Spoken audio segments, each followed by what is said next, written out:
Hey y'all, it's Necey Dixon. Welcome back to my YouTube channel. If you are new here, welcome. If you are returning, y'all, welcome back. And that boom is my little clink clink that I like to do whenever I come on here on Sundays and I talk to the brunch bunch. Okay.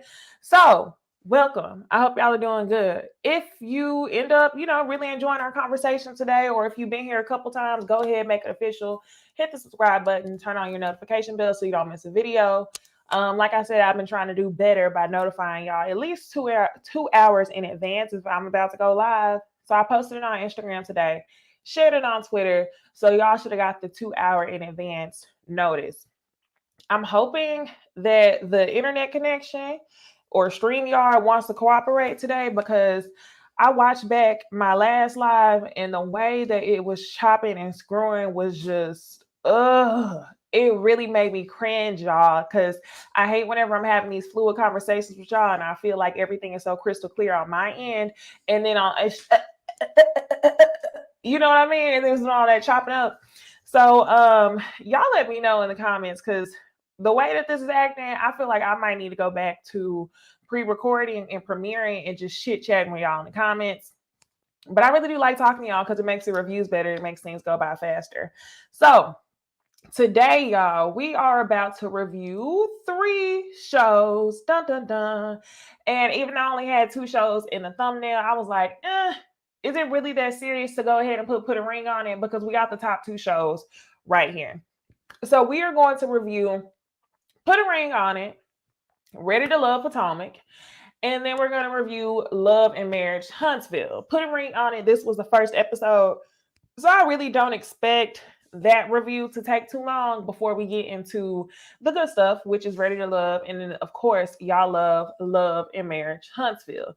So we're going to go ahead and get into that. But before we do, let me go ahead and say hello to those of y'all who have already entered the chat, okay? Kenya was here bright and early on time because she got her notifications turned on. Hey, Faith. Hey, with the notifications. I love it. Okay. Hey, Berta, Apple, J Dub, Rachel, Kim Baby. Hey. But yeah. Yes. Okay. Universal Soul got a girl. Last week, the Wi-Fi was a struggle. I'm so glad that y'all wrote it out because I'm just like, I cannot. Golden Baby. Hey, Caroline. Sugar Shan. Hey, Naturally Mar. Hey, Fave. Okay. So, like the video if you haven't got a chance, because we need more people to know that we're live and that we having brunch right now. And we having conversations, even though we having brunch with water. So, whenever you hit the like button while we're on live, that'll like tell YouTube to say, hey, we over here. We feeling this content. The conversation about to get good. Send the notification to other people so they catch this video. So, y'all, I think we should go ahead and get into Put a Ring on It first because, like I told y'all, that one's not going to take too long. And it also was the first episode. I love reviewing this show, but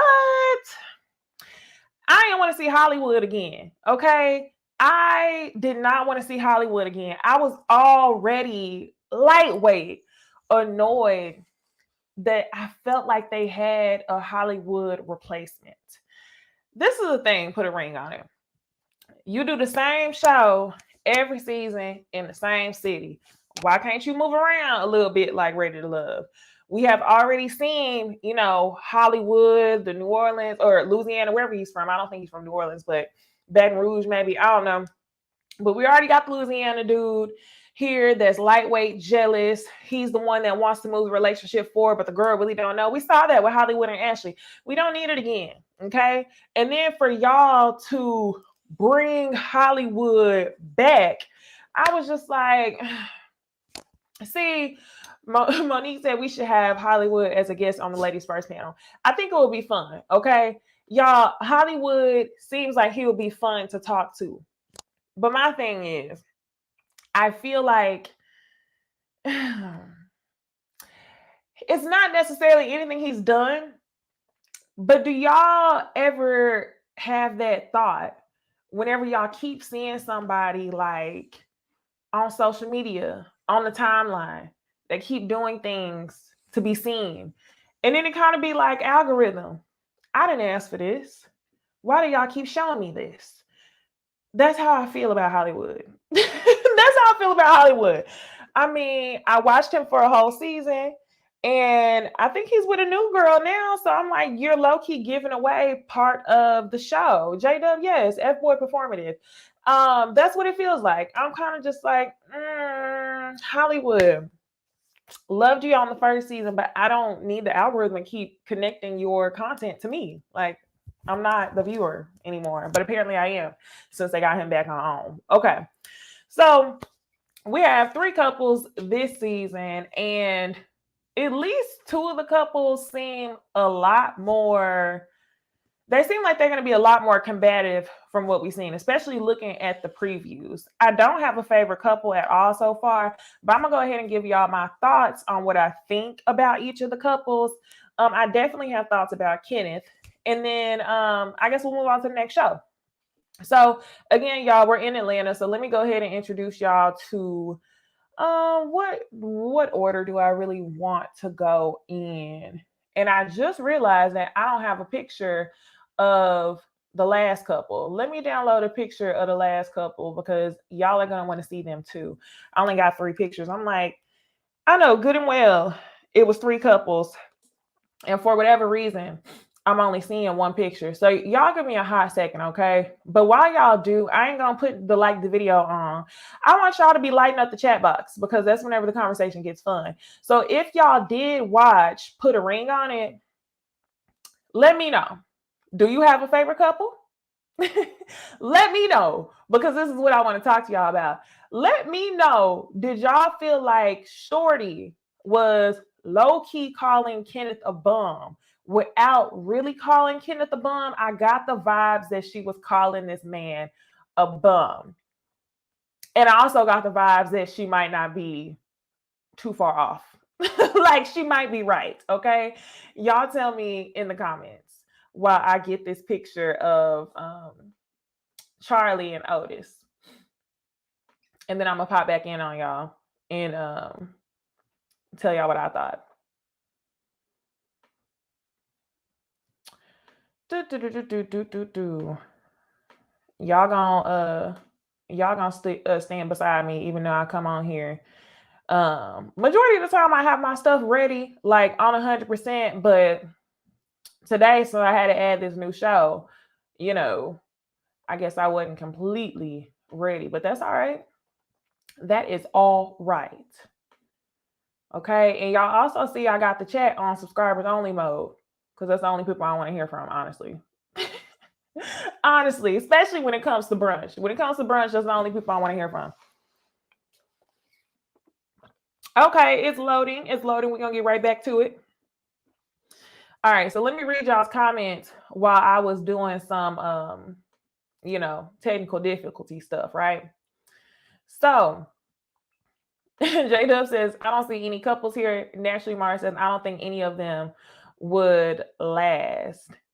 And then Shorty is Noy. Yes, Shorty is Noy from Married at First Sight.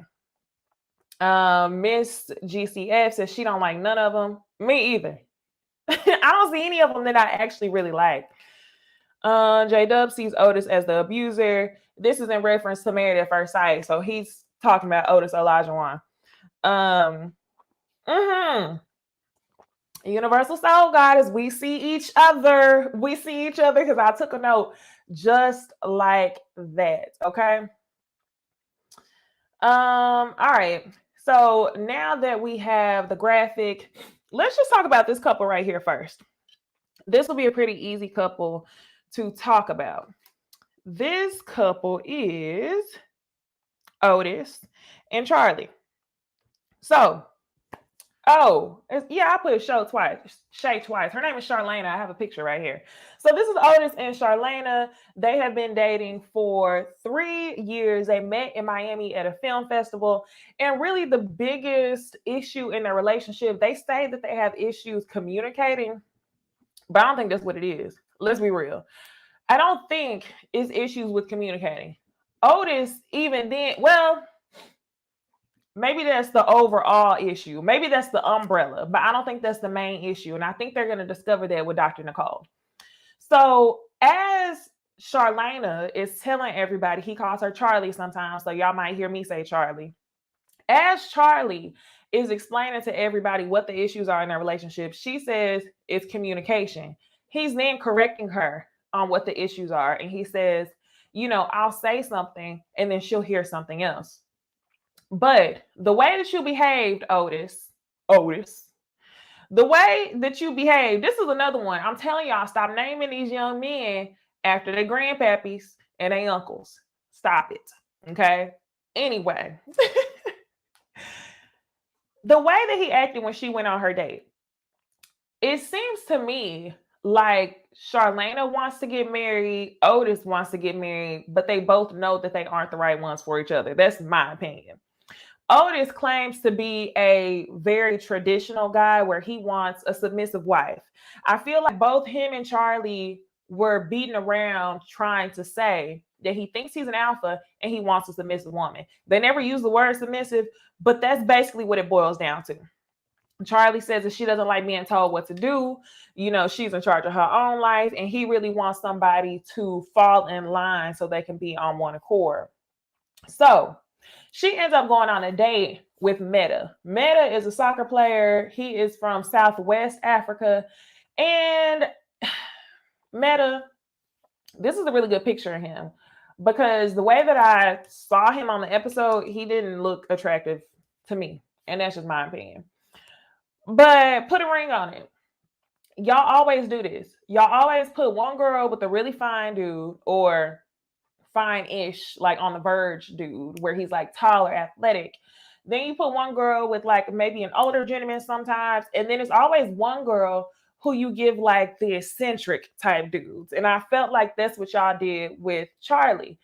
But my thing is, Otis doesn't seem to be an eccentric type dude. Otis seems to look like somebody's father, which is why I thought it was hilarious that whenever Meta came to the house for the date, he says, oh, he's slim. He needs to eat his Wheaties. While you sitting there in the tank top and you got a belly on you like you got some kids. He's not athletic. He's big, but I won't say that he's athletically built. Y'all know whenever dudes look athletically built and then they have kids and then they just look soft, like you can tell they used to be athletic. That's what Otis gives. And I wouldn't be going so hard on him if he wasn't so disrespectful to Charlena.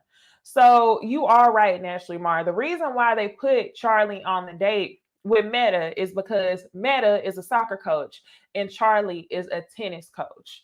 But even then, y'all, no shade, okay? Everybody work hard for what they got. But the inside of Meta's car, y'all, his car is paid for in full because it's so old. It was a cash car.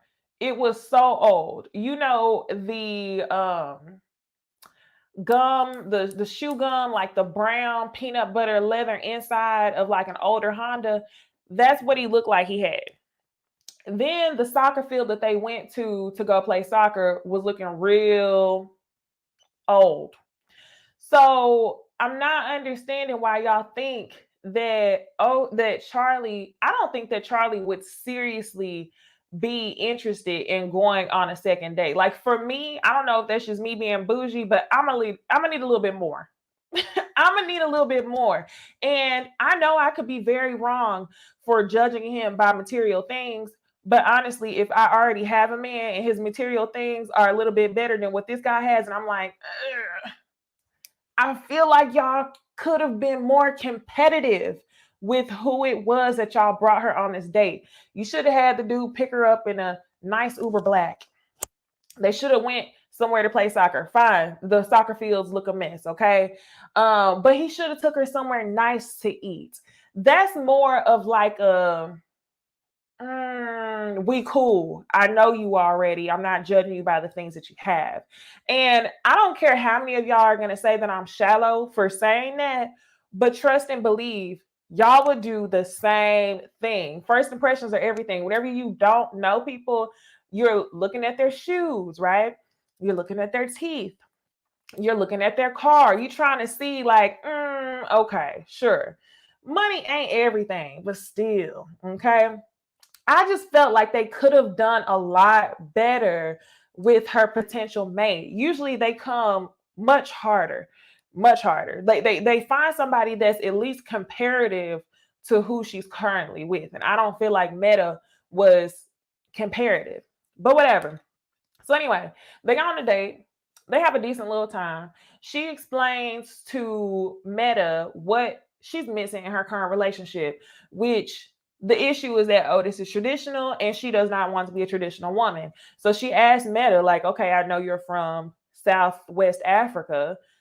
Are you traditional? He tells her that he was raised traditional, but he doesn't require that in a relationship with a woman. He wants a woman to more so be his partner, which was great of him to say. But I mean, I'm gonna take it with a grain of salt because whenever these guys come on the show and they go on dates with girls who are currently in relationships, that's like whenever you come on a job interview and you say, why are you hiring? What skills did the last person not have? So that way, when you go in and they say, what are your strengths? You say everything that the other person was lacking on. So I really don't think too much about Meta. I think the date was fine, but I don't see her going on another date with him. The first dude was not competitive, in my opinion, right? So she comes back from the date with the flowers that Meta gave her. And Otis, the way he was acting was disgusting. We didn't even talk about the way he acted whenever Meta came and picked her up. He sizing the dude up. He made some weird joke talking about kicking balls. Like, you know, he was really about that life when it came to Meta. He was acting very intimidating. And when she came back home, that energy never went away. One of the things I noticed was both he and Kenneth start cooking. And it's just real funny to me because Otis wants a traditional wife. So now that you see that Charlie could be potentially, you know, moving on or interested in someone else, now you don't mind taking the roles of cooking. So Charlie gets home from the date and she's like, yeah, I know you're hungry. I'm going to cook something for you. But then he sees the flowers. Yep. And then the tracker in your phone. That was weird too. Then he sees the flowers from her date with Meta. He takes the flowers, he throws them in the trash. And she's like laughing, like, calm down. You know, why are you throwing the flowers away? She's laughing. And then he starts to get disrespectful with it. And that's where I was disgusted. So he found out that they hugged on the date. And then as soon as he said that they hugged, once he handed the flowers, he was like, you know what? This is a dinner for one. I'm not cooking for you anymore. And Charlie says, okay, well, I guess I'll just eat leftovers. I was like, hold on. Charlena, Charlie. I was waiting on her to turn up on his ass because he kept giving these passive jabs that was very disrespectful and very nasty. So I was glad that she actually called him out on it. And you could tell she went from like, ha ha, he, like, is this funny, to all of a sudden saying, you're not going to talk to me like that. You being real disrespectful. He continues to be disrespectful. And, you know, they end up eating dinner at the same table after they just had that low key fallout. So, in my opinion, from what I'm seeing with Otis, Otis is typical of what we see on a lot of these relationship shows. You see insecure men come on the show. They want to train a woman to be submissive so that way they feel more fulfilled about themselves. Because it's not necessarily the things that you do in your own life that makes you feel like 100% of a man. You need a woman to be less than to make you feel equipped to provide. That's an issue.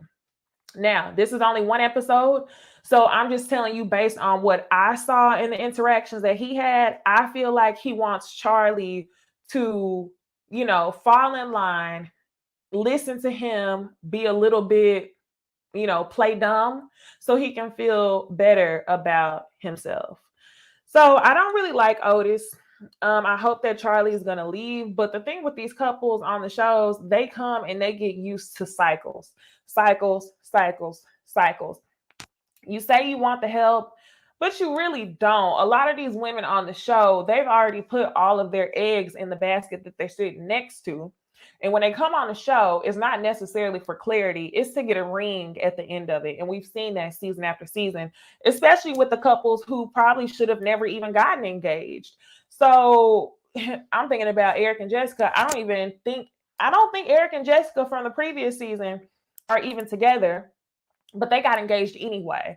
So they go through the cycle on this show. They date other people for entertainment. They get engaged at the end, and then ultimately they don't even get married. So this is what I think is probably going to happen with Otis and Charlie. Just because of the way that Charlie sat there and ate dinner with him after he was so disrespectful to her. You can tell that it was something that she was used to. And even though we saw it on TV and I was like, gross, like, nah, I would have cussed his ass out. She's used to it because she sat there and just ate her food. So I think they're going to be together, even though they shouldn't. So now let's move on to the next couple. The next couple is Kenneth and Shorty. Shorty is a radio personality. And they met at a concert. And whenever she explains their relationship, I think all the couples have been together for 3 years. Whenever she explains their relationship, she says that the issue with them is that she wants somebody who she feels like can compliment her and somebody that can equally provide. She doesn't want to feel like she's carrying the team on her whole damn back. And that's when Kenneth jumps in. And he says, hey, you're not going to act like to these people that I don't be supporting you. I'm your number one fan. That's your problem, Kenneth. As soon as they had that interaction, I was like, that's your problem. She doesn't need someone to be her number one fan. She wants someone to provide so she can also be your fan. And it doesn't sound like she's your fan, Kenneth. It sounds like, I'll be your baby. Because you are my superstar. That's what Kenneth is trying to give. Kenneth is trying to just sit there while she brings in the money. The apartment looked real nice. So I wonder, like, is that her apartment that he moved into? Is that their apartment they got together? Or could it possibly be that Shorty knew, Kenneth's income when she first met him? Could it possibly be that Kenneth actually provides well for himself, but Shorty just wants more and she doesn't want to come to terms with herself? It could be a combination of both, okay? I mean, I ain't gonna say that Kenneth is a bum just yet, but the way that he was like, I'm your number one fan, that was giving bum energy. But a lot of these women, the issue is you knew that about the man when you got with him, okay? And you want to fall in love with potential, which is okay sometimes, but you got to know whenever they've maxed out potential and it's time for you to pack your bags. So I think Shorty is in a crossroads trying to figure out, is this the best version of Kenneth that I'm going to get? So they sent her on a date with Hollywood. And this is why I was annoyed, because Kenneth is also the Louisiana placement on this show. He's also the man who wants to be married, but the girl is a little bit hesitant. And they bring her to go on a date with Hollywood. The two men are not comparative in that type of way to me. Like, as far as casting for the show, I guess you want to say that they're comparative because they have Louisiana accents, because they are the men who in the relationship who want to be married. But Hollywood's athletically built. Hollywood has nice teeth, which I didn't call that out. Shorty mentioned that Hollywood had nice teeth because Kenneth, his teeth ain't as nice as Hollywood's, okay? I don't see her. She says Hollywood is her type. Fine. Okay. Whatever. Now, the other thing that was giving bum type energy, and y'all are going to act like I'm talking out of two sides of my mouth, because on one end, I don't think that guys should be acting so intimidating and rude when y'all signed up for this process when a guy comes to your house. I don't think guys should act the way that Otis acted, right? But on the other hand, I don't really think you should just be handing your girl away either. So when Hollywood came to the door, Kenneth opened up the door and said, hey, bro, I'm a fan. Like, yeah, go ahead, take my girl out. We both from Louisiana, Baton Rouge in this thing. Go ahead and take my baby out. I was like, that's weird. That's really weird. Y'all tell me if y'all thought that was weird, but I thought it was weird. So they go on a date. They're doing clay and pottery.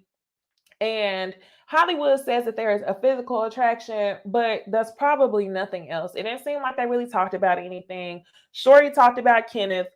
And I didn't see any connection at all. I think Hollywood just wanted another opportunity to be on the scene. Just my opinion. Um, and that's probably factual because he stayed on the scene with the new girl that he with on Instagram.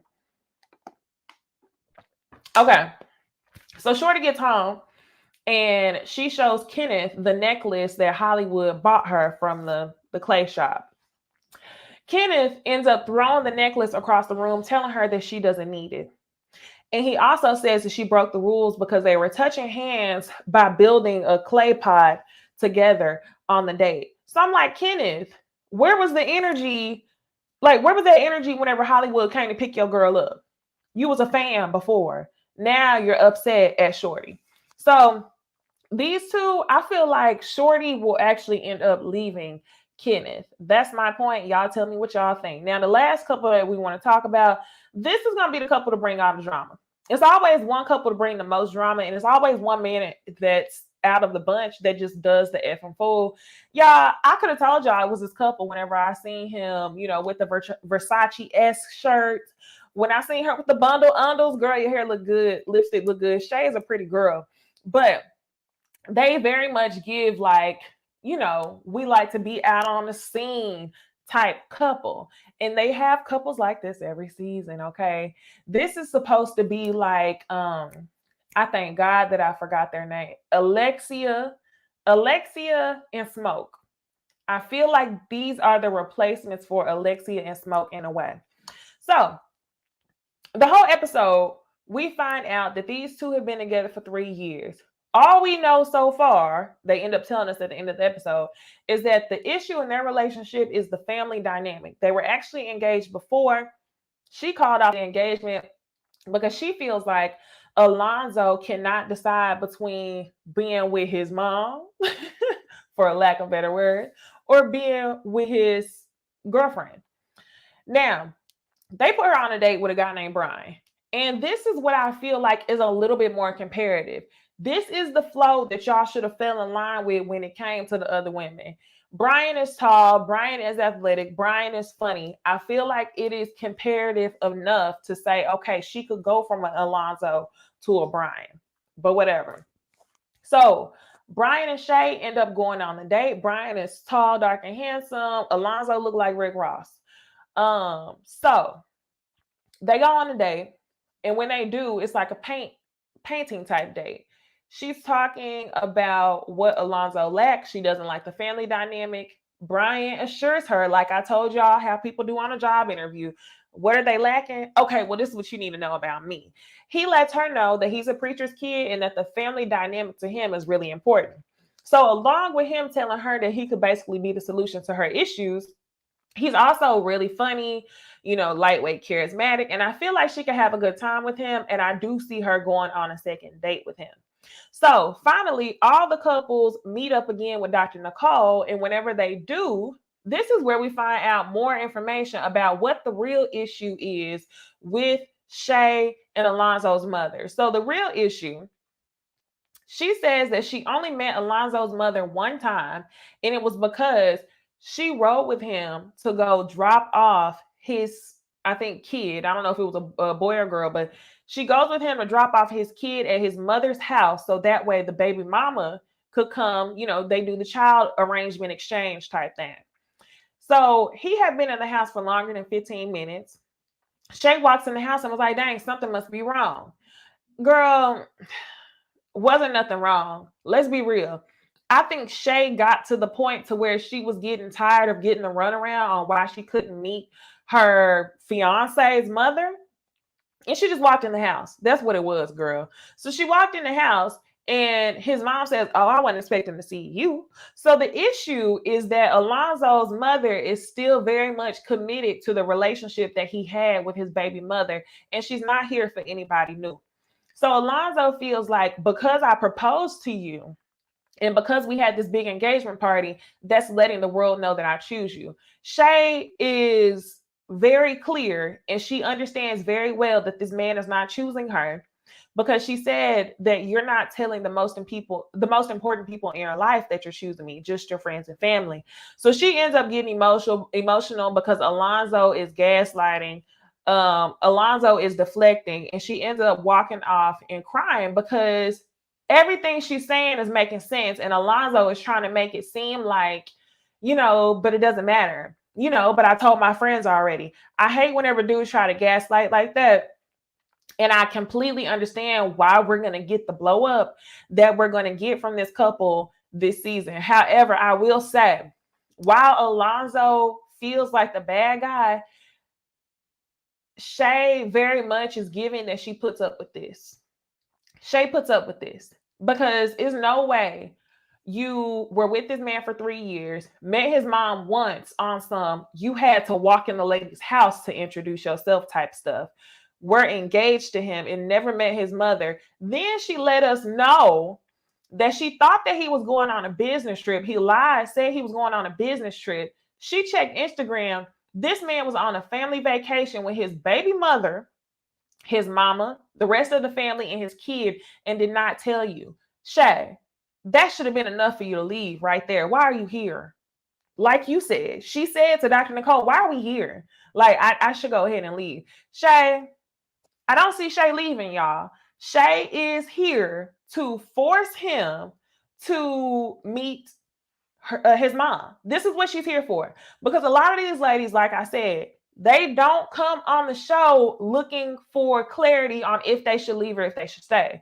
A lot of the women come on the show as a last resort to force these men to do whatever it is that they want them to do. So at the end of the show, they can leave with a ring. So even though I think that Shay is going to go on another date with Brian, she ain't going nowhere. She's not going anywhere. Shay seems sweet, but I feel like Shay is putting him on this show to corner him into meeting his mom. And then once she gets what she wants, it's going to be enough progress to check the box. And then they're going to get re-engaged again. Just my opinion. So we'll see what happens next week. Now, y'all, I think we can move into the next show. We are moving right along.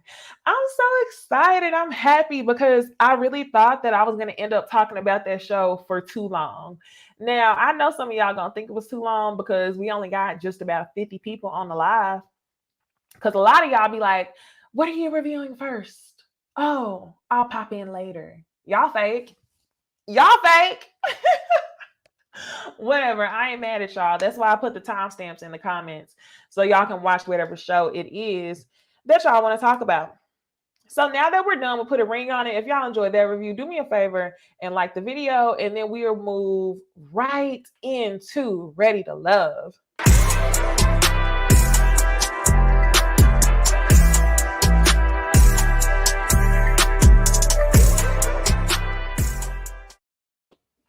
All right, y'all. It is time to get into Ready to Love, but not before I read y'all's comments. I saw one. Yeah, yep, J-Dub. He says this man on a family vacation without his fiance. What else did he need to know? With his baby mama, okay? And then Miss GCF said, this is what y'all be saying. A piece of a man is better than no man. That's exactly what she thinks. And that's what a lot of these women think on the show, which is sad in my Bella Noche voice. Okay. So, another thing, now that I just had that thought, y'all. Now that I just had that thought, I want to complete my thought real quick before we move into the next one. So my final thought on Shay and Alonzo, a lot of these people want to deflect from what the problem actually is. So I feel like Otis and Charlie are deflecting from what the actual problem is. Like, y'all want to say that the issue is communication. That's not the issue.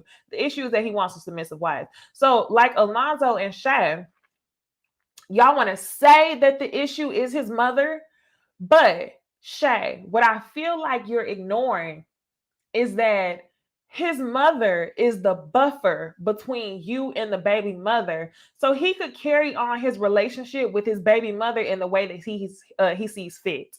So maybe he's much closer still to his baby mother than what you actually know.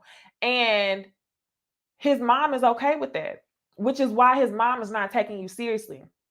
So Shay and Alonzo, y'all both coming to us trying to act like the issue is him hiding his mother. No, the issue is him hiding his potentially inappropriate relationship with his baby mother. I think that's exactly what it is. He wants to keep you all completely separate so he could continue to do whatever it is, okay? Whatever it is that he wants to do with the baby mama. Hey, Nana.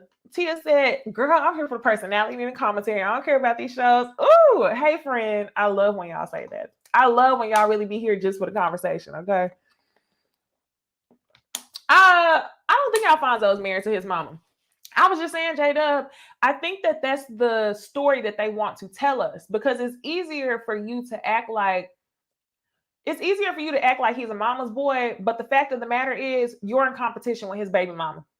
Okay? And his baby mama has the co-signee from his mother. And you don't want to come to terms with that. But we're going to see next week, y'all, okay? So let's go ahead and hop into Ready to Love. Like I was telling y'all, if y'all are watching this, or if you're a mod or just a viewer or somebody like that, do me a favor and comment at the end of this video and put timestamps for people who don't really want to watch this on live. I really love it when y'all do that, so thanks in advance. So now, y'all, this episode is all about the ladies meeting the best friends.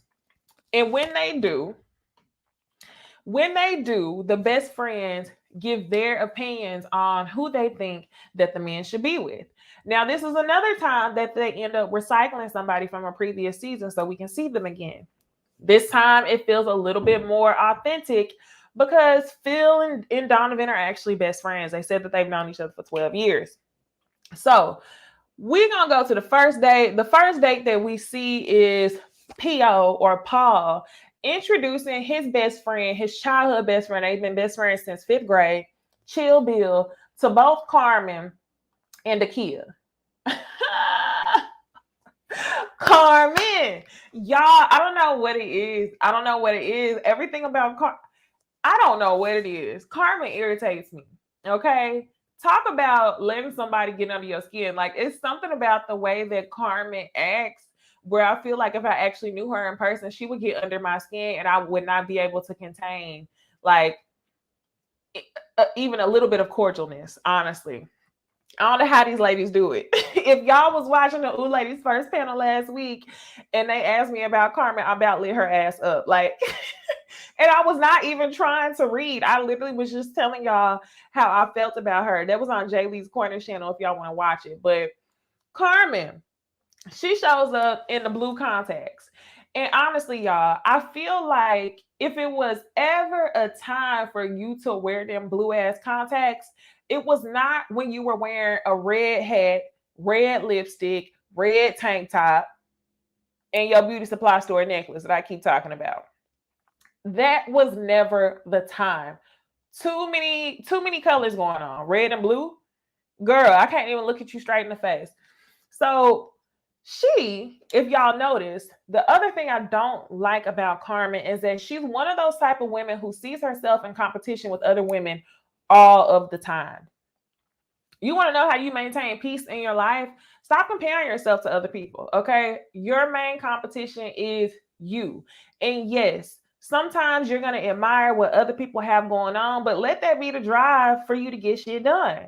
I just find that to be so easy. And I think overall, that's what irritates me about Carmen, because what I noticed, okay, and y'all, we friends, okay? We friends.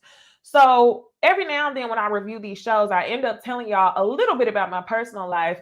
And I did a story time one time a long time ago. But if y'all notice, anytime I've had like ebb and flows in friendships, or anytime I've had friends who we typically stop being friends, or I have to distance myself from them, is whenever they're extremely insecure. I've learned throughout my life to protect myself from insecure people, because those are the worst type of people to be around.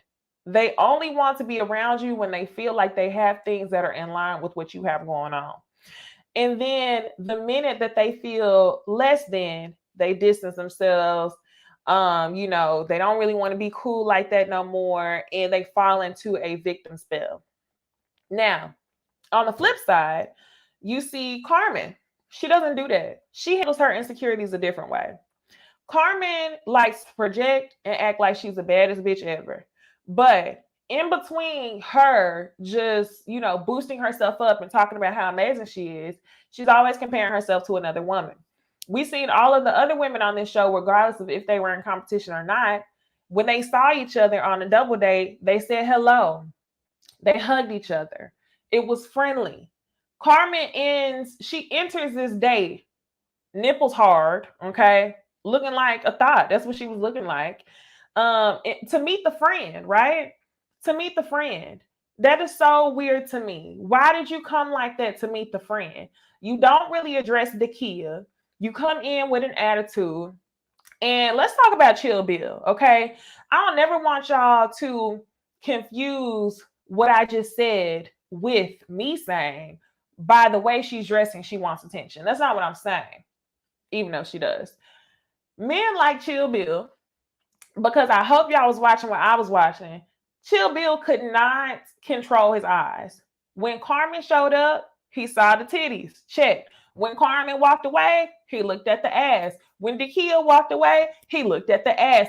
He was looking. He was picking up what she was putting down. Men are going to do that regardless. But to me, it spoke to who Paul was a little bit. So I'm glad that his friend told us the difference between POJ and Paul.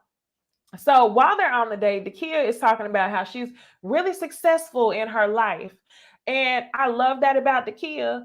But what I hate and what she's had to go through on this show is she speaks to her accomplishments, right? Dakia speaks to working for NASA, being an engineer. She speaks to owning a dance studio. And men see that as intimidating. They claim that, oh, well, Dakia feels like she's only about business. It's not that Dakia is only about business. It's that she's very driven in her career. And some men don't like women who are driven in their career. I don't think that Dakia has showed us that she's been all about business. Dakia has been coming with the body yada yada, the bodycon dresses the entire time. She's been flirtatious the entire time. But a lot of the men want to act like, oh, well, she's just too professional. Something about her feels professional. Yeah, that's not what it is. I think you need to dig a little deeper and see what the real issue is. So, Carmen, yes, Jay Antoinette. She said Carmen had all them accessories on and no bra. Not even the no bra. It's like, girl, you could have put them pedals on. The pedals that people put to cover their nipples. So whenever you walk somewhere, your nipples ain't. Hello, girl. To meet the friend, but whatever. So anyway, Carmen, she starts talking to the friend and she's like, I don't know who POJ is. We call him Paul. As long as I've known him, we call him Paul.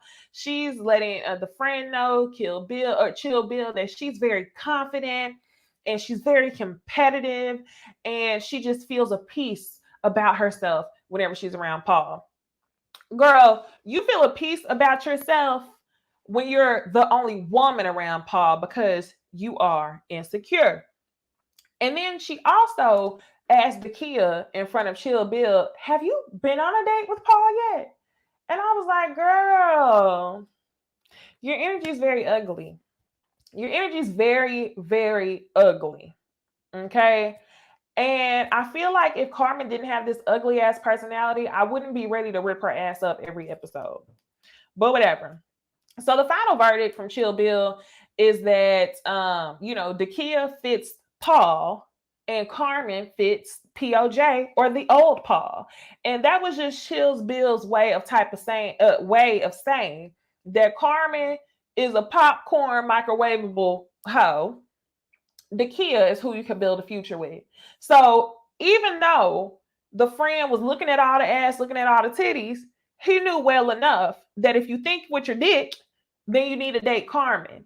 But if you're thinking about your future and you want a wife, you need to date Dakia. So I'm glad that he said that because that's the energy that Carmen puts down. Like even whenever you're meeting his friend, why are you doing all the sexual energy? Carmen, it's kind of sad. It's kind of sad because all you've presented us with the entire time you've been on the show, Carmen, is sex.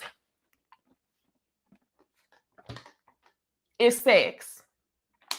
Why? Why? It's sad. Okay. I'm sure you're worth more than that, Carmen. It's sex and who you know. Do better. So let's move on to the next couple. The next date that we end up seeing Sabrina on a date with Tori and his friend Ash. Now, she's been dating since her divorce. This is one of the things that I find a little bit odd. They don't really talk that much about how removed Sabrina is from her divorce. I think they discussed it like in the first episode, but they haven't talked about it that much. This episode, they deliberately deleted and edited how long Sabrina has been removed from her relationship. And I feel like they did that because in the next episode, we're going to see that Sabrina has some second thoughts or some hesitations about if Donovan is ready to date again, even though she also is recently removed from a 7-year marriage. I just thought it was weird. I had to mention that. So basically, Tori ends up calling Ace on this date. Ace was supposed to be the other woman that he wanted Ash to meet. Again, Tori, you are grabbing lower hanging fruit. And Ace knew that, which is why she didn't show up to the date. So she does a no call, no show like I did when I worked at Sonic in high school. And Ace wasn't there, and Sabrina was lightweight offended that he would even call her. Tori, you're another man who's insecure. You're kind of similar to Carmen. He has been leading with sex, y'all. How many times this season have we heard Tori say that he was going to be touching somebody's kidneys or talking about how big his slong was? How long have we heard Tori talking about that? And because you know that Sabrina has options, you try to make it seem like it's a bad thing that she has the option of three men when the whole purpose of the show is to date. So, Tori, if you were in that position and you had the option of 3 women to talk to, you would be more than happy. But because you're the one on the receiving end waiting for an answer, you have an issue with it. So, Tori, why have you been leading with sex? Tori, because you know that you are, one of many for Sabrina. You're calling Ace on this date. And I'm glad that Ace didn't show up because you intended to use her to make Sabrina feel like you're just, really a hot commodity. So I'm glad that Ace didn't show up and give you exactly what it was that you wanted. So ultimately, the verdict from Tori's friend Ash is he wants to know, is Sabrina truly ready to love? He isn't really sure, even though they look good together physically. Now, y'all in the comments, let me see what y'all been talking about. Naturally, Mar, I'm with there already. I'm with you already. She said Tori needs to go home. The organ shifter. He's so lame. Stoney said Tori doesn't have connections. I think he pushed Sabrina right into Donovan's arms. He did. I agree 100%. Hey, I agree 100%. That's exactly what he did. Men's. I know, I'm like, I'll be catching myself sometimes for real. Like, damn, I really said men's like that. She had 3 men's, basically. Okay. So next, y'all, we see Sabrina on another date with Demetrius and Ken. At this point, y'all, I'm tired of seeing Demetrius. Demetrius is giving fly on the wall, and I don't know if it's because of the editing. I don't know if it's because that's really just the way he is. But what we find out from this date with Demetrius' friend, I think his name is Ken, was that what Demetrius needs in a relationship is somebody who's submissive. Sabrina is completely shocked by that, and she's like, no, I'm not submissive at all. That's not who I am. I work for what I have, and I get what I want. I never expected anybody to hand anything over to me. Even then, this is what I'm talking about, fly on the wall. Even during this date, it didn't really seem like Demetrius was saying much at all. So that's what gives me pause, okay? I really enjoy like a quiet strength type of man. I really do. I don't like the yeah social media. Yeah, I don't like that type of dude, even though I be yeah on social media. I don't like those type of guys. But it's something about Demetrius to me to where he's almost too mysterious. And the reason why I'm going to say too mysterious is Sabrina really didn't even know this about him. So I see you being like very quiet and mysterious when it comes to large crowds. Everybody doesn't really get to know you type like that. Real, Scorpio energy like myself. But when it comes to Sabrina not knowing that you wanted a submissive woman, I was like, Sabrina, what are you here for? Sabrina, what are you here for? I think that Sabrina just liked that initially he had this quiet strength about him. All the women thought he was attractive, but he wasn't running over to all the other women. He was just chilling, sitting back.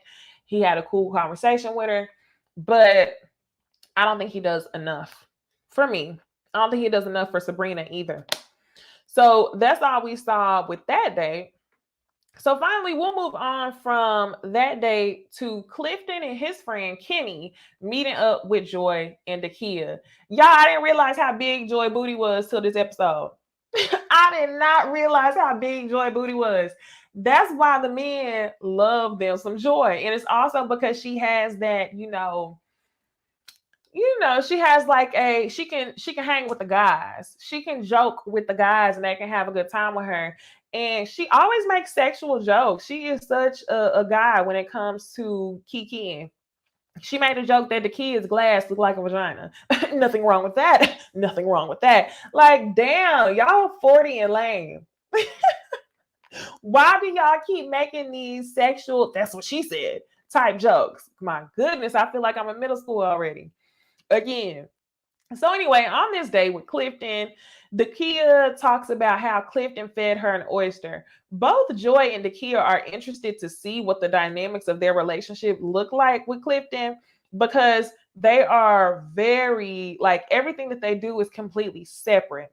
So Joy is like, Clifton is my man type stuff. Whereas I told y'all, Clifton is still playing the field. He has still been playing the field a lot, right? So anyway, Dakia ends up feeding Clifton an oyster, which is what I have the picture of.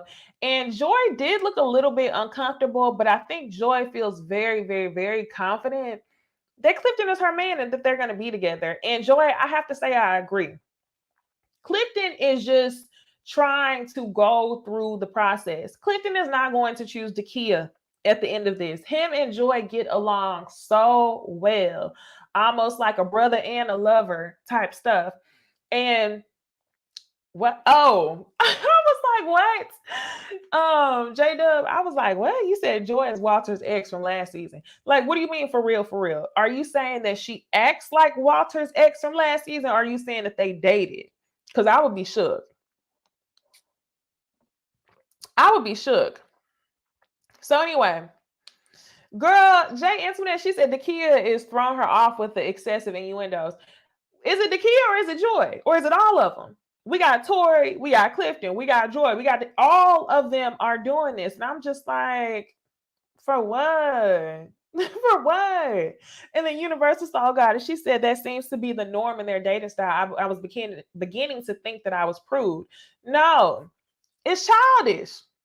It's childish. Oh, Naturally, Mara says no, she is his ex. How'd y'all find that out? I could not see Walter and Joy dating at all. That's interesting though. Okay, so Clifton's friend wants to know what it is that they like about Clifton. And both of them essentially say the same thing. The kid says she likes how Clifton is very fun, but they can also have an intellectual conversation. He's not afraid to be himself. Joy says she loves how there's no warm-up period. He's 100% authentic, 100% himself.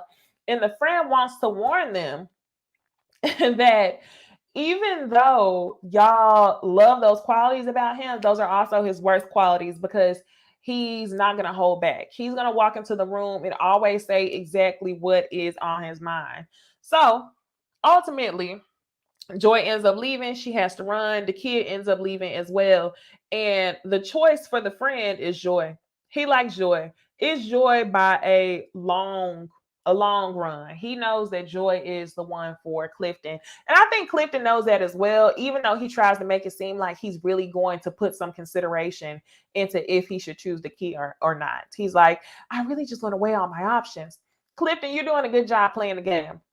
Because this is what I urge couples to do every single season. I hate whenever they come on the show and they choose one person, they settle, and then you just on the show coasting. It's like, what is you here for?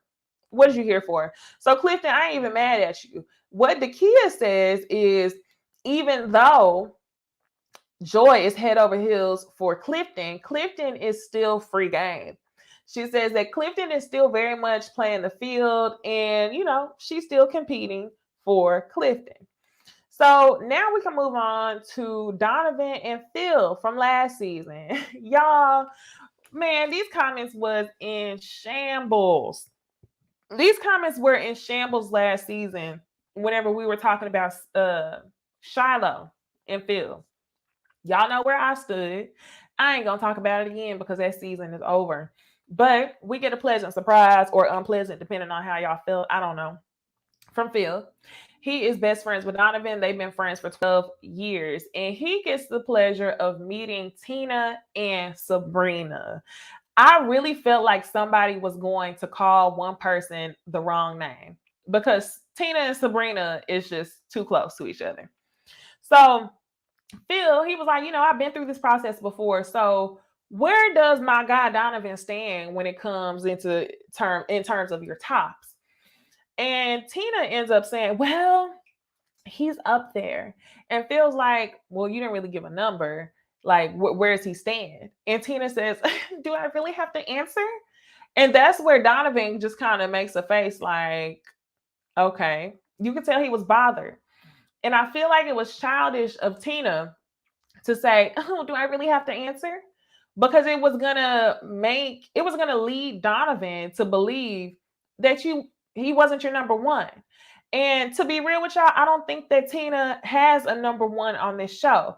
I feel like they should have took what her ex told us last episode and heavily considered what it would be like to be in a relationship with Tina.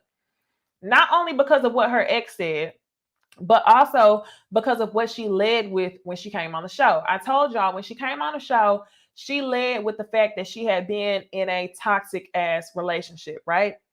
Now, I'm not saying that she's responsible for it, but I'm like, you told us already that you were in a toxic relationship, end up having a baby with this man.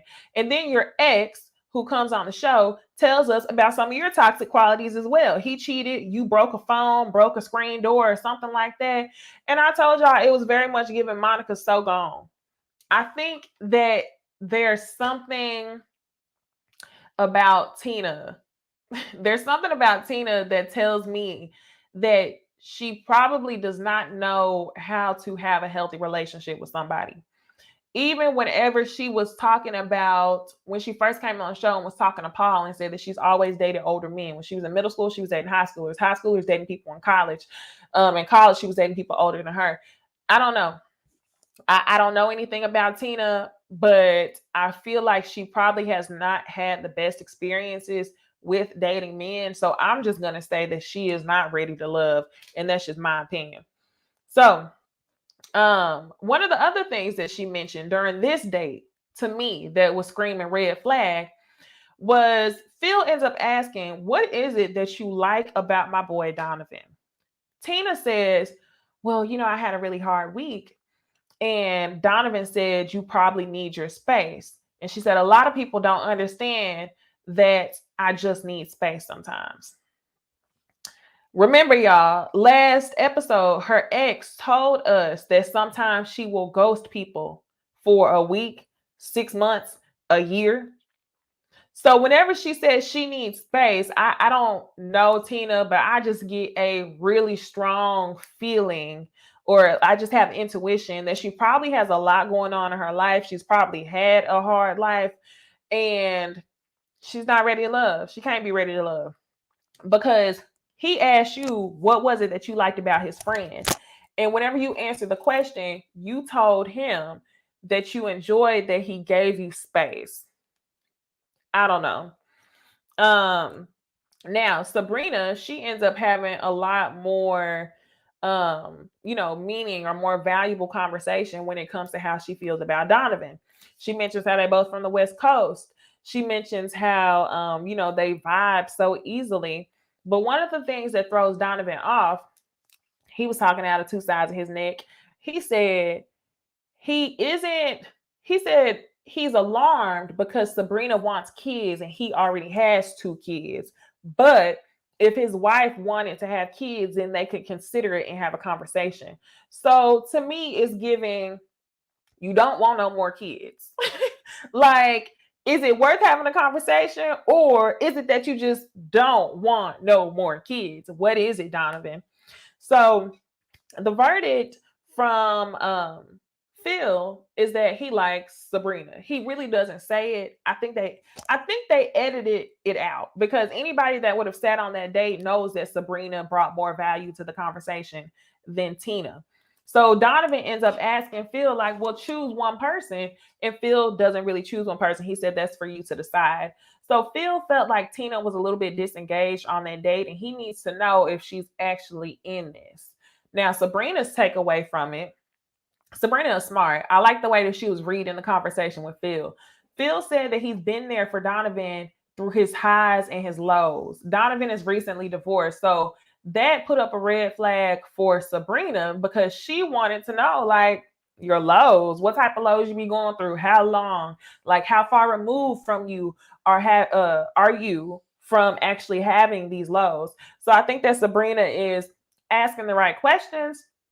However, Sabrina is recently divorced as well, which is why I was trying to figure out why production was backtracking and editing her having conversations about being recently divorced. I think she had that conversation like last episode. It was something like that, where it's like, I honestly feel like she's only been divorced for like a few months. I want to say like 6 months or something like that. But I think that her excuse was that the relationship had been long done before the divorce was final.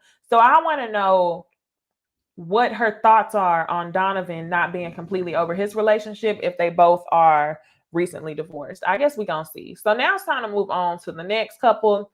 We see Paul finally taking Nakia on that date. And I feel like we saw Paul in a much better light. Paul seemed like a nice guy. Paul seemed to be a lot more calm with Dakia.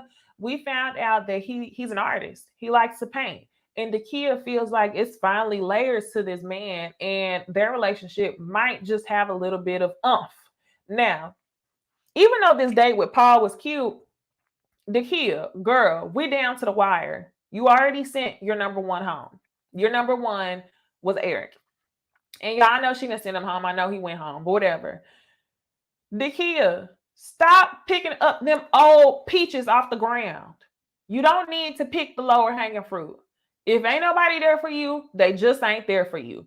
And I knew that you really was in a damn mirage whenever you was looking at Tori on that, elimination day. And you really considered dating Tori.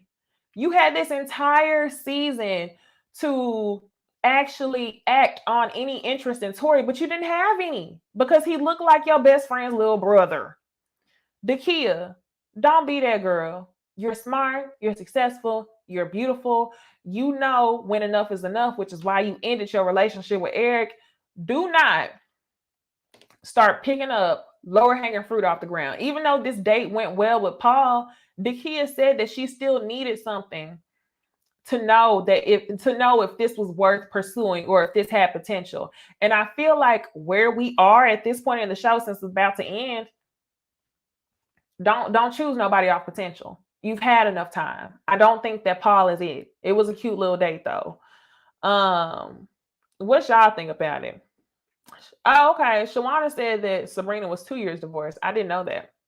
Okay, Nana said a year and a half. Okay. Y'all know. But yeah, naturally, Mara, I agree. Dakia is lowering her standards. The Real said that Dakia needs to self-eliminate. I agree. I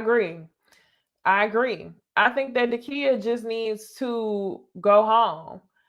I feel like Dakia should have options in real life, but I honestly think that it's her success that makes a lot of guys intimidated to date her. And also the fact that she may not be able to have children. That's probably a big deal for the type of guys that she wants to date. So it's the kids thing that comes into play, and also the guys who may be intimidated by her success. But I don't think that you have to date Paul just because he's available. So finally, y'all, Tori and Ace end up going on a date. Ace does look really pretty on this date. But this is what I'm tired of you doing, Ace. You did this on like episode 2, and I told y'all this. Y'all remember when Ace went on that group date, right? And the ladies were talking to Clifton, and she goes over to the bar and she sits by herself and she says, well, I respect what you got going on. What you have going on over there is beautiful, and I don't want to get in between that. Ace, stop doing that. Stop doing that. Stop doing that. I'm tired of you using that to avoid what it is that you really want to say. She does that here with this date with Tori. She tells Tori, why didn't come on the date? Because what you have with Sabrina is beautiful. And the way that you look at Sabrina is the way that I feel a man should look at a woman. Okay, well, Ace, number one, what he and Sabrina have ain't that real. He wants Sabrina. Sabrina don't want him like that. It's not that real. It's not that deep, right? Then you end up saying, well, I pursued a relationship with someone else that's gotten romantic. And y'all, I really hope that that relationship is not Laverne, even though we know damn well it is, because the way that Laverne acted when he got sent home, Ace, he was not thinking about you. He was not thinking about you, Ace. Do not be moved by these charismatic ass personalities, Ace. You should be able to see right through him like glass water. You should be able to see through this man. Laverne is only peace when he gets around Ace, who he claims is his peace, but he doesn't know anything else about her. That's the only thing he said about her the entire time he was on this show, was that Ace was his peace. So instead of Ace walking in and directly ending this relationship or calling him on the phone and saying that she didn't want to date him, you end up telling him that you didn't want to show up on the date because he loves Sabrina and you want to encourage him to be with Sabrina. That's not what this is about, Ace. I wish that you would have been a little bit more direct. I don't think that you were being honest the way that you should have been. So she doesn't want to deepen the conversation. And then she ends up telling him, I've actually removed myself from the journey and I wish you the best. And I respect that. I thank you. Ace, this ain't how that normally go. And I was like, removed herself? Like, is this a surprise that Tommy already know? Come to find out, Tommy did not know. How the hell you gonna remove yourself from a journey without telling the show? Why didn't you tell the show? And I honestly feel like Laverne has encouraged her to remove herself because he went home. And I hate that for her. And I hate that even though she seems to be at so much peace in her personal life, you're not able to see through Laverne. That is weird to me. And it really makes me question your ability to judge people. I don't know. That's interesting. Oh, y'all be in them comments. J Dub said, word on the street is Ace hooked up with Tyrone from last season. Lady J says Tyrone from last season. Nana, I'm right here with you. What?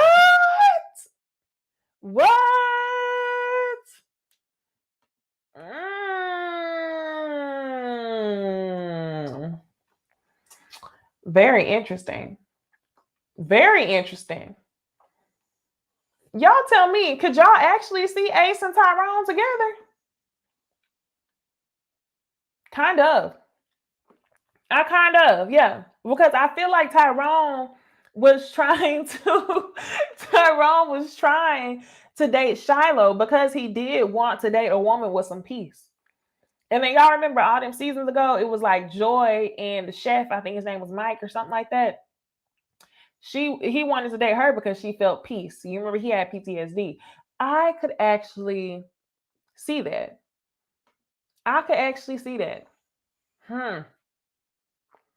Yep. Jay Antoinette, we right here. Ace and Shiloh got the namaste. Yes. I love y'all. I love y'all. I do not be trying to get into gossip like that. So I love whenever we come on here and we have these conversations and y'all tell me what I missed. Edwin. Thank you, Apple Char. It was Joy and Edwin. Interesting. All right. So we're going to move right along. We get to the men's lounge. And, you know, a lot of the men talk about their dates. They say the things that we already have known. They say the things that we already know, right? And then Tori ends up telling Tommy that Ace removed herself from the journey. And Tommy goes, looking over them glasses. Well, if y'all remove yourselves from the journey, can y'all please let me know? Honestly, like, can you please let him know? So as soon as Ace removed herself, I had already thought to myself, like, ain't nobody gonna go home because then the count is gonna be off.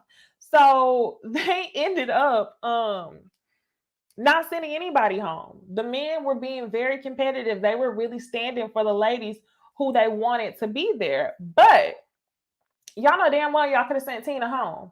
I feel like Tina would have been an easy one for y'all to send home and nobody would have been too hurt. I feel like Paul was only hesitant about Tina because he doesn't know where this relationship with the kid is actually going to go. So you could have sent Tina home, but they didn't.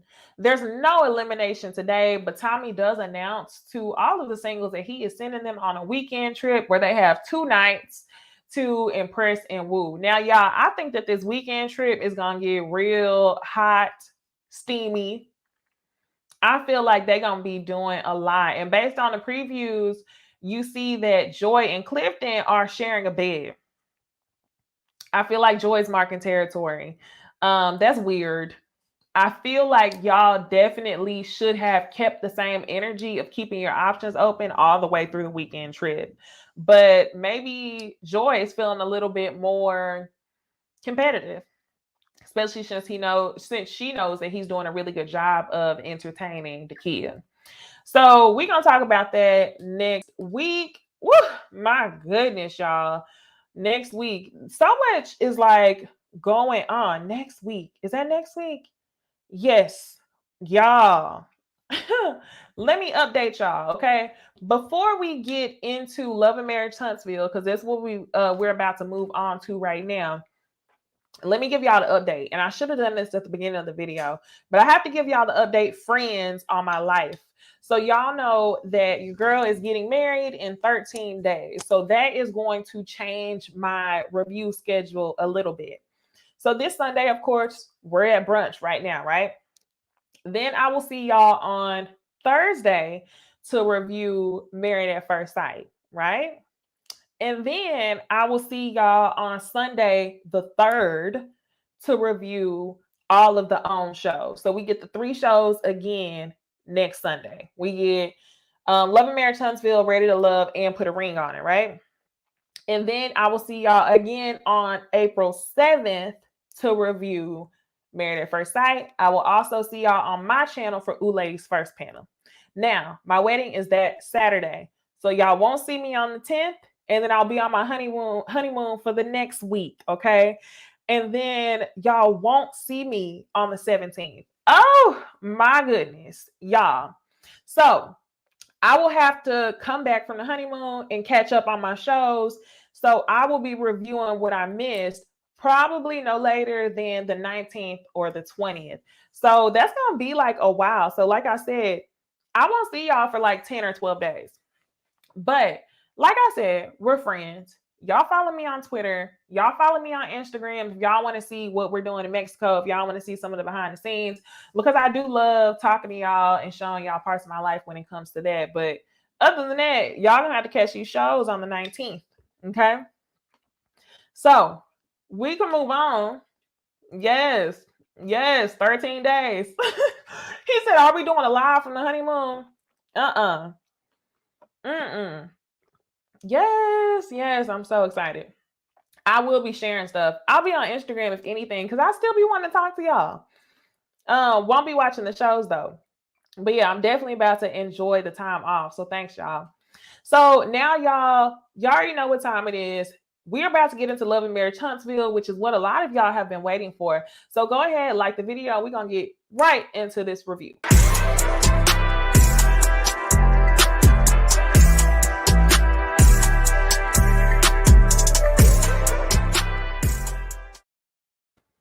All right, y'all. Love and Marriage Huntsville. I think that this is the image that I'm going to use until I can't use it anymore, or until I actually feel like taking pictures of the actual episode. But y'all know who the characters are at this point.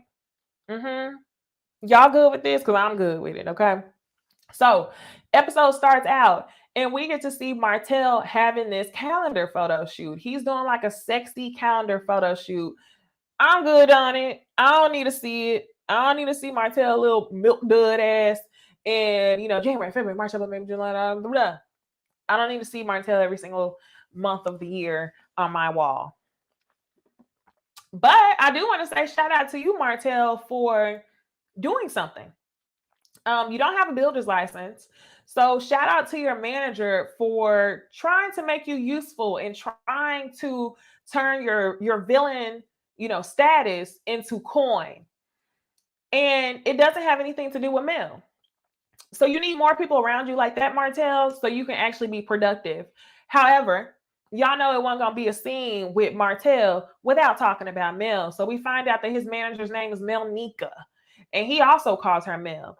He calls Destiny over to come give him some baby oil from Madani because he's trying to do a sexy photo shoot. Now, a lot of y'all in the comments, a lot of people are thinking that Destiny and Martell have something more going on.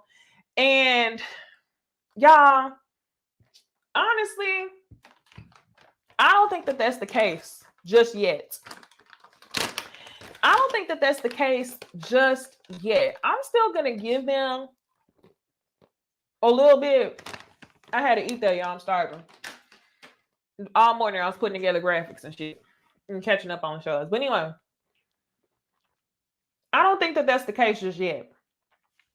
I think that their relationship is weirdly going to get closer off of their dislike for Mel. And that's enough to call you a fucking op, Destiny. I know good and well that Destiny was friends with Martell first.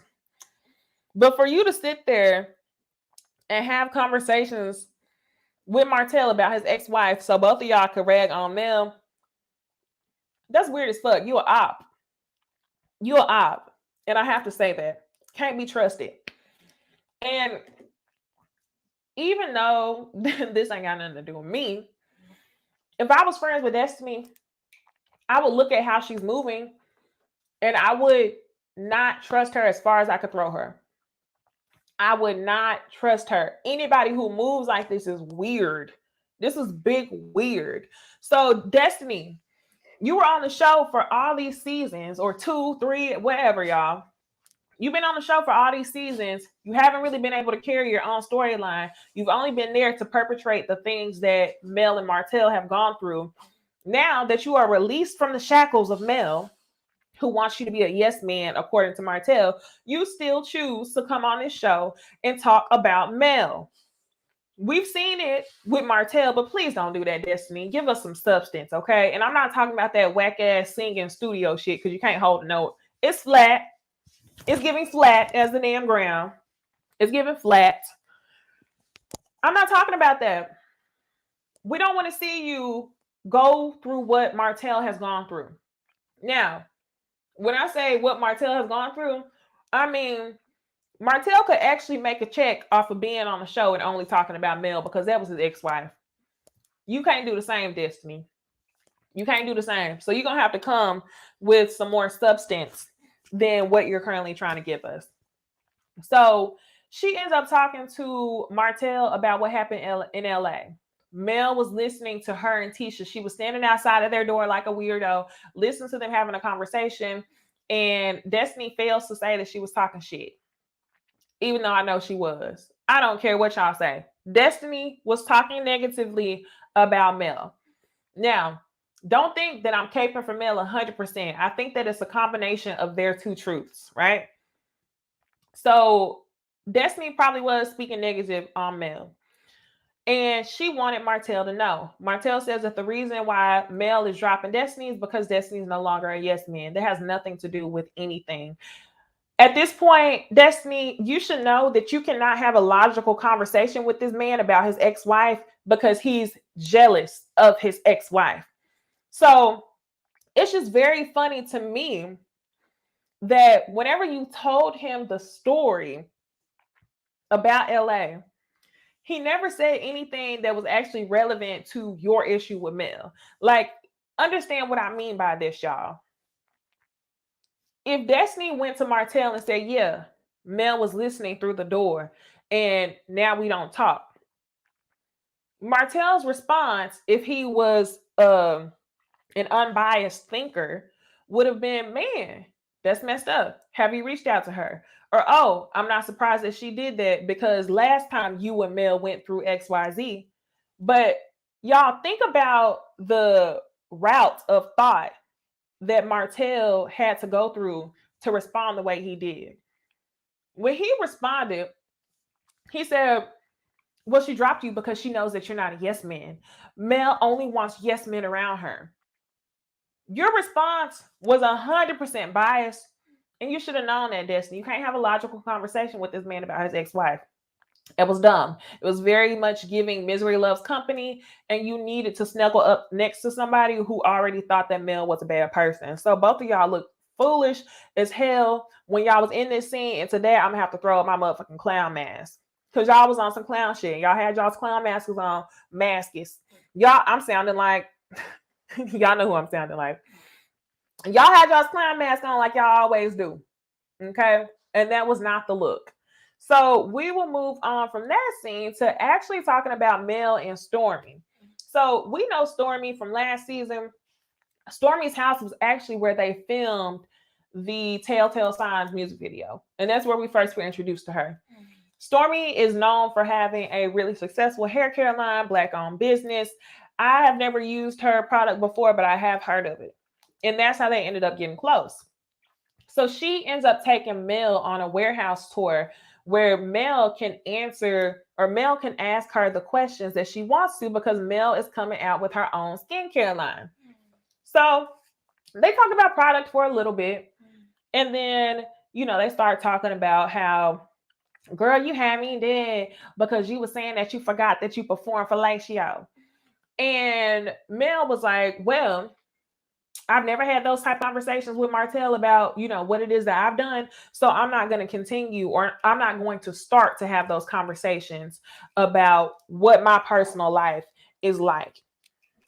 But I do know that Martell be eating at. She said that about Martell doing whatever to his baby mama. So they ended up changing the subject. What I love about this show, y'all, is they actually have conversations about the things that happened at the reunion.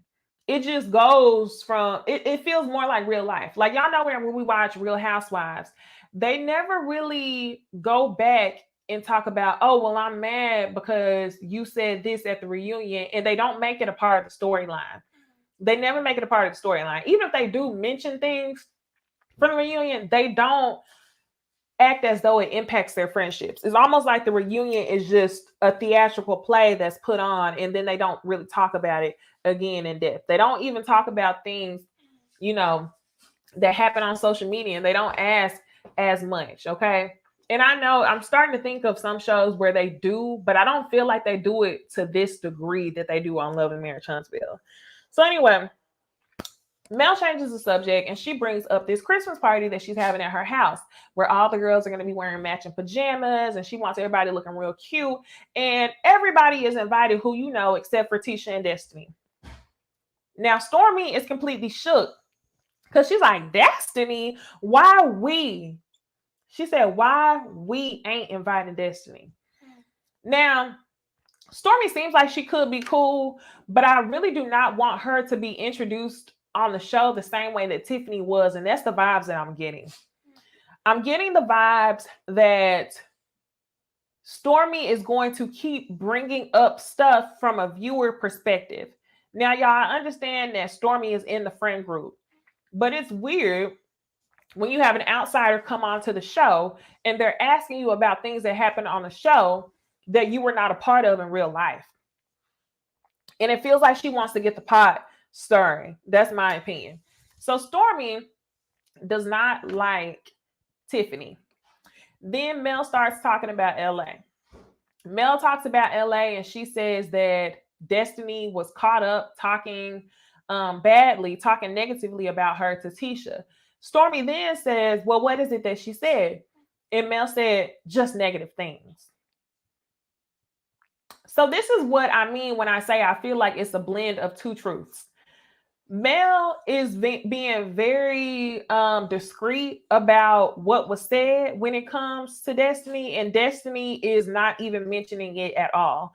So I do believe that Destiny was probably talking negative about Mel, but why is it that neither one of you are repeating what it is? If y'all are going through the effort of bringing up something that was not filmed on TV, why is it that neither one of y'all are saying exactly what was said? It's weird. So whatever. Destiny ain't invited to the party. So now y'all, we go to the next scene with yeah, she was around in the background, Tia.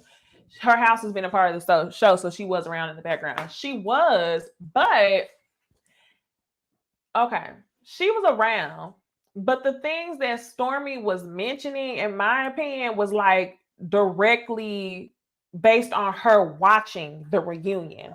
It was like, oh, well, you said this at the reunion. She said I was watching. That was weird. That was weird to me because she specifically said I was watching the reunion and so it was given like they always have a hard time, the new people, when they come on a show and they reference things that they were watching rather than things that they were experiencing.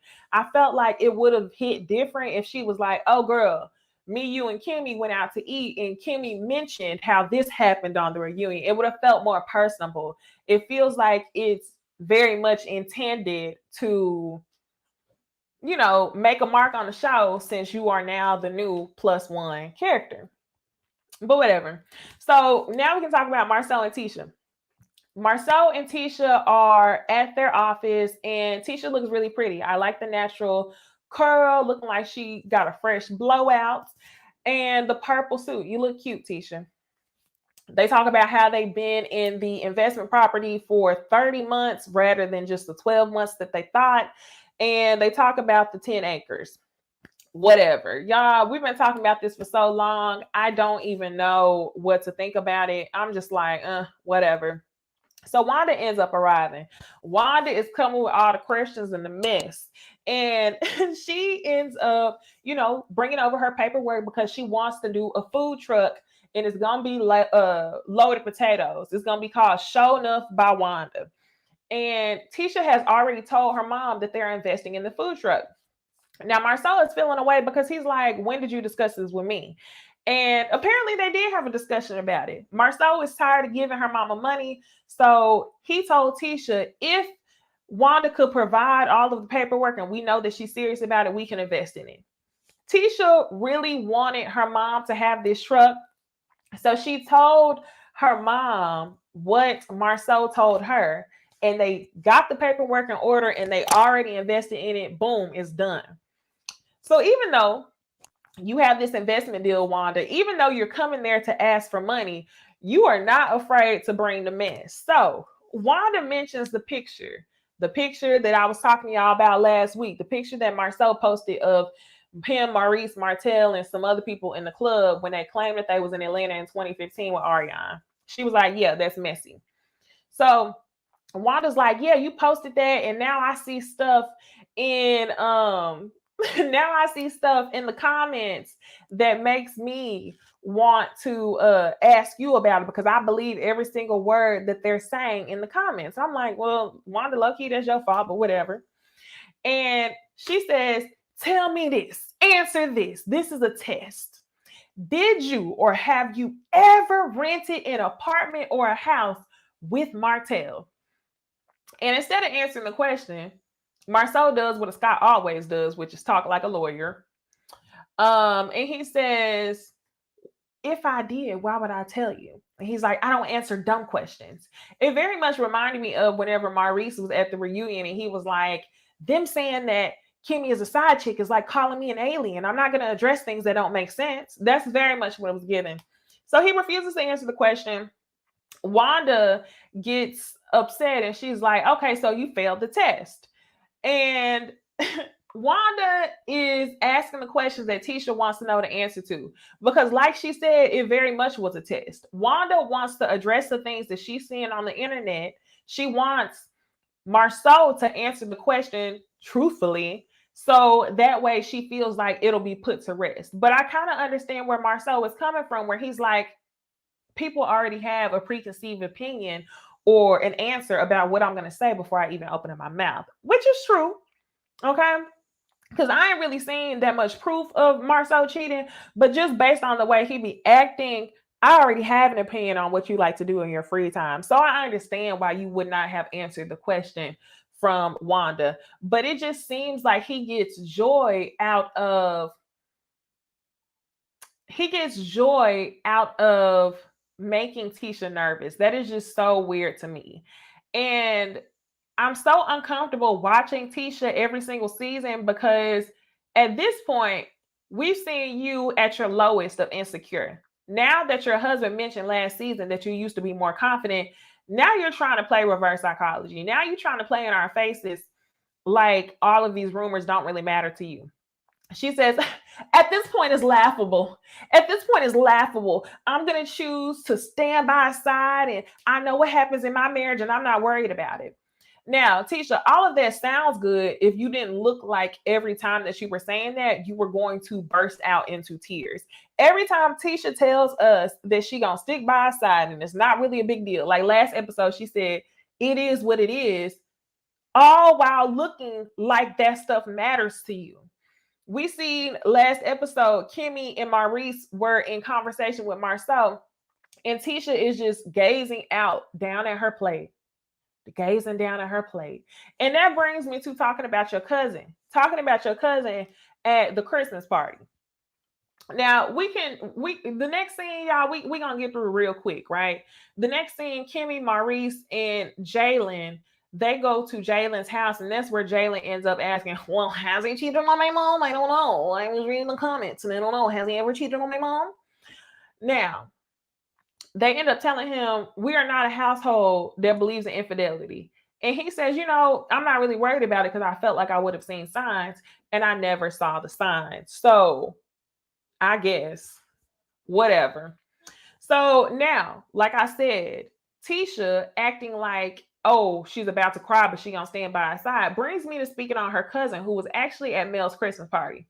Now, y'all, I watched a little bit of the first season, but y'all need to tell me, what is the relationship between Tisha's cousin and Mel? Is it a working relationship? I'm not understanding because that's the same cousin that was trying to address Kimmy, telling her that she was treating or not standing up for Tisha. So what is you doing at Mel's house if you know that Tisha and Mel are frenemies? Can y'all tell me? Those of you who know better than me, why was Tisha's cousin at Mel's house? And better yet, Mel, this is why I don't get, okay? Mel's a Scorpio. I'm a Scorpio. Loyalty is huge, okay? And I know some of y'all hate the astrology talk, but I feel like some of it really resonates with me. Loyalty talk is huge, right? She says that she's very particular about who she has in her home. Why is it, Mel, that you felt comfortable inviting Tisha over to, not Tisha, Tisha's cousin over to your house? That would have been one of the things where I'm like, I don't know. And even then, if that was the case, I probably wouldn't have felt comfortable even talking about Tisha in the house if her cousin was there. If I was just going to be friends with her cousin was going to come to the house, we weren't going to say a word about Tisha because I would not give you the satisfaction of running nothing back to your cousin. Nothing at all. Naturally, Mars says they have been friends before Tisha. Okay. Okay, they've been friends for years. Interesting. Okay. So her cousin's there. She asked about Tisha, and Kimmy says, this is not my house. She was like, this is not my house. You're going to have to ask, Mel. Mel ends up saying, well, looking back at the reunion, I saw Tisha smirking and making all of these faces. Thank you, y'all. Making all of these faces. And when she did, that made me realize that Tisha really don't want to be friends and that Tisha really ain't over this shit. So I'm like, okay, fine. So next they start talking about Kimmy's post. Now, y'all, am I the only one feeling like Mel gets a little bit of enjoyment over seeing other people's relationship be the topic of conversation? Because she has this odd smirk on her face talking about this Kimmy and Maurice situation. Even whenever she went to go eat with Kimmy, she was like, girl, I heard about it. So we had to sit down. I had to reach out to my girl. Like, I got to make sure you good. And Kimmy very much had the energy like, this is not their conversation. Please don't turn it into this.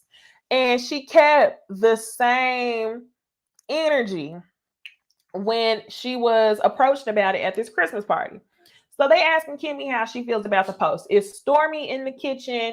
It is Mel in the kitchen, Tisha's cousin, and Kimmy. And they're asking her how she felt about the post. Now, Kimmy wants to make it clear, how do I feel about the post? She's trying to make it clear to y'all, are y'all asking me, do I feel like my husband cheated? Or are you asking me, how do I feel about Marceau posting it? And, she ends up saying, I believe what my husband says, but if I had proof or if somebody showed me proof, I wouldn't be flabbergasted. This tells us everything that we need to know, Kimmy. Kimmy, you are too smart to know whenever you ask that man a question, it wasn't direct. You weren't going to get a direct answer. And also, y'all, please pay attention to what Kimmy said to Jalen when they went to go meet him. What she said to Jalen was, me and Reese had conversations and we're on the same page about where we were before we were married and after we were married. This is what I told y'all. Let's be real. Never in a million years would I expect Kimmy to leave Maurice if she found out that he actually had sex with that linebacker in 2015. Reason being is because she is going to look at the relationship from before we were married and after we were married, which I feel like a lot of women would do. And the only reason why I would see her actually leaving or actually throwing a fit is if it was something that happened a year ago. This is something that happened 7 years ago. So Kimmy is consciously deciding to ignore whatever it was that happened. And she is telling herself, if something did happen, I'll live with that. That's what she meant by saying I'm not flabbergasted. So her and Maurice are consciously trying to make this discussion about Marceau posting the picture rather the question being, did you sleep with the linebacker? So I understand where her thought is. I know what thought she's trying to portray and what conversation she's trying to make sure she navigates with the women, because a lot of the women seem to me excited to be on the heels of, did Maurice cheat? Because the people don't ever talk about Maurice. Did he cheat? Whereas Kimmy is like, no, this is not what this conversation is going to be about, right? So now, y'all, Mel, again, she talks about Kimmy and she's asking, I don't understand why, not Kimmy, sorry, y'all. Mel is talking about Tisha in front of Tisha's cousin. And she says, I'm not understanding why Tisha is choosing to tell people that I have, tried to ruin her marriage. And she says, it's very clear to me that rumors have been going on since before I said anything to you in 2018. And that's where the cousin says, well, things have come to her where she has had to look at her marriage. And Tisha's truth is that she hasn't seen anything that people have brought to her. So that's her cousin's way of saying, and this is why I think it's funny. Y'all, Tisha's cousin is so damn desperate to be on TV. Because last season, you were trying to talk to Kimmy about her not defending your cousin. Now that you're in a position to actually be on the show and defend your cousin, and not necessarily, I don't mean you should have cussed Mel out. What I mean is, you shouldn't have been having discussions about your cousin. You could have just deaded that. Now that you're in the position to do that, Tisha's cousin, because I don't even know her damn name, you decide to participate in the conversation. And even then, you double down and you tell the other women that people have brought things to Tisha and she refuses to see it. That's messy. So I'm with Kimmy, where Kimmy says, if you weren't going to invite her to the party, why talk about her? I feel you on that 100%. Why are we talking about her, right? So anyway, Kimmy and Tiffany, they finally sit down. Tiffany wants to know, are we cool or not? Because at the reunion, Kimmy said, well, I know things about you that you haven't said. I heard you was fired from the Chamber of Commerce. We then find out Tiffany hasn't worked for the Chamber of Commerce for 5 damn years. Okay? I don't understand. And Zelly Boo, I understand where you're coming from. Zelly says, can we stop using linebacker when referring to a larger woman? It's offensive to us plus size women. Zelly Boo, I want to be 100% clear with you that I am not considering larger women linebackers. The reason by the term linebacker is being used is because it's a direct quote. So I think that's what a lot of these people in this live conversation is doing. It's a direct quote. So anyway, y'all, they have a conversation. We find out that Tiffany has not worked for the Chamber of Commerce for 5 years, even though she was introduced to the people on the show as, you know, I met her through the Chamber of Commerce. Then Tiffany ends up saying that, you know, she didn't even meet Mel through the Chamber of Commerce. It was through something else. So, Mel, what is it? Y'all, this is what's going on, okay? Stormy is being brought on this show, and in my opinion, it seems like she is going to be utilized the same way that Tiffany was utilized. Tiffany came on the show, seemed like she stirred up the pot, right? And then to me, it feels like Stormy is coming on the show and being very direct, both of them being friends of Mel, while Mel can sit there and smirk. So Kimmy then explains to Tiffany, keep in mind right now, y'all, this conversation is only Tiffany and Kimmy. And Kimmy says, you know, I wasn't coming from you. Some things just need to be said. I feel like your level of expectation for transparency isn't the same when it comes to yourself, right? So they end up saying they're good. There's no beef. They're going to move on from this. And Tiffany believes that if Kimmy says they're good, then they're good.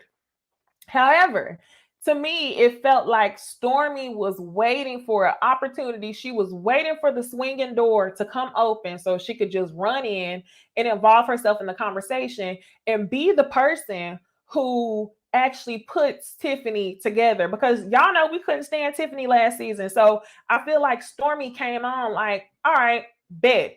I know what you did last season. Just like the fans don't really care for you, I don't really care for you. So let's get down to it. And I'm going to make you be held accountable for some of the things that other people weren't making you be held accountable for last season. That's what Stormy wants to be for us. But Stormy, I don't feel like that's necessary. We went the first episode without even seeing Tiffany. I was not thinking about Tiffany. Tiffany and Kimmy could have said that they were good, and I don't think I would have thought about Tiffany again because she really didn't get that much airtime. But Stormy wants to be that person for us, and I'm telling you right now, you don't have to do that. So Stormy comes over like, okay, so what I miss? And Kimmy and Tiffany end up having to recount the story all over again. So Stormy's like, but you told us you work for Chamber of Commerce. If that was so long ago, why are you bringing it up? And that's where Tiffany says, it's just old. It's almost like if somebody would have brought up something from when you were like 12, why are you bringing it up? And then all of a sudden, everybody goes, oh, that's shade. Oh, so what you trying to do? You trying to be smart. Oh, that's shade. Yeah. Let's be real. Let's be real. And I need to know in the comments, did y'all think what Tiffany said was shade? I felt like Stormy was looking for her moment and she was reaching. Stormy was reaching for her opportunity to go toe to toe with Tiffany so she could be that person for us to actually get Tiffany in line. I think it was similar to somebody mentioning something from If You Were Like 12. It was a long ass time ago. I don't think that Tiffany was saying anything to be slick. So Tiffany, I'm just telling you, not Tiffany, Stormy, you don't need to be that person for us. Just they brought Tiffany back for another season. If Tiffany chooses to show her ass, then let her do that. But you don't need to be that person, especially coming in and from our point of view, you are new to the group from our point of view. Even though you've been around, you haven't been a main character on the show. So I would hate to see you come in through conflict when you can come in so many other ways. Prosperity said the faces on everybody was funny as hell. Kay says what Tiffany said was legitimate and not that deep. I was so lost. I was like, what is edited out? 100% girl, because I hopped on Twitter and I was like, damn, I got to review this show. And I feel like this just went over my damn head. So I hopped on Twitter and I was like, what is she saying that's so shady? Or was it that Stormy was actually looking for an opportunity? She was waiting for the door to be open. That's exactly what I was thinking. Like, what is going on? Thank you so much for the super chat, Barb. She said, hey, Necey Boo. Yes, there was a lot going on in that moment. It was. Like, what? Now, I did see these comments. Journey to Jasmine says Monster is 12. She was diminishing what she did last year. Okay. If you come from that point of view, that makes sense. If it's like, it doesn't really matter what people said about you when you were 12. And in a sense, she's saying whatever I said about Monster last season doesn't matter. But I don't think that that's the tie. I don't think that Tiffany was honestly thinking that deep when she said it. I think she just picked the number 12. But I guess we'll see next episode if they add some clarity to it, because I'm just like, what does Monster have to do with what she's saying to Stormy? I'm just like, I don't know. Yeah, I feel in a way that Stormy wanted Tiffany to offend her. But I have to agree with you, Kay. I do like Stormy so far. I'm not saying I'm writing her off, but I'm just saying that Stormy, you don't have to come on the show and be that person to enter through conflict or the person to use Tiffany or really just like address her. I feel like those people like Tiffany who do dumb stuff, girl, we ain't even got to address you. We don't even have to address Tiffany. So, Stormy, you don't have to address Tiffany. That's all I'm saying. So, we'll see, y'all. Other than that, yeah, that's why Kimmy said, oh, you're being smart. I don't know. Y'all had to do damn algebra to get to where she was talking about Monster. I was not trying to do all that algebra and geometry and all that stuff to figure out what she was trying to say. I'm like, it ain't that deep. If you're going to say something, say it with your chest. Say it with your chest, or it don't matter to me. And she wasn't saying nothing with her chest. But y'all, that's all I got. We reviewed 3 shows. We've been on here for just under 2 hours. This was too much fun. So again, y'all, I'll be back here next week for us to talk about it. But I also will see y'all later on this week. So you ain't got to wait till another brunch to see me. So this Thursday, we're going to talk about Married at First Sight. Ooh Ladies First panel will also be on my channel Thursday at 8:30 p.m. Central Standard Time. And then, yeah, I'll see you next Sunday. Then after that, I go on my 2-week break. So if y'all want to, keep in touch and find out like exactly when I'm going to be live, y'all be sure to follow me on Instagram and Twitter at Necey Dixon everywhere. Okay. And y'all can actually see when the gang is going to be on, because the brunch bunch, we be here on Sundays. Okay. And thank y'all in advance for those of you who will go ahead and put the timestamps in the comments. I greatly appreciate it. Okay. I hope y'all have an amazing Sunday. Do me a favor, like the video and subscribe, and I will see y'all in the next one. Bye.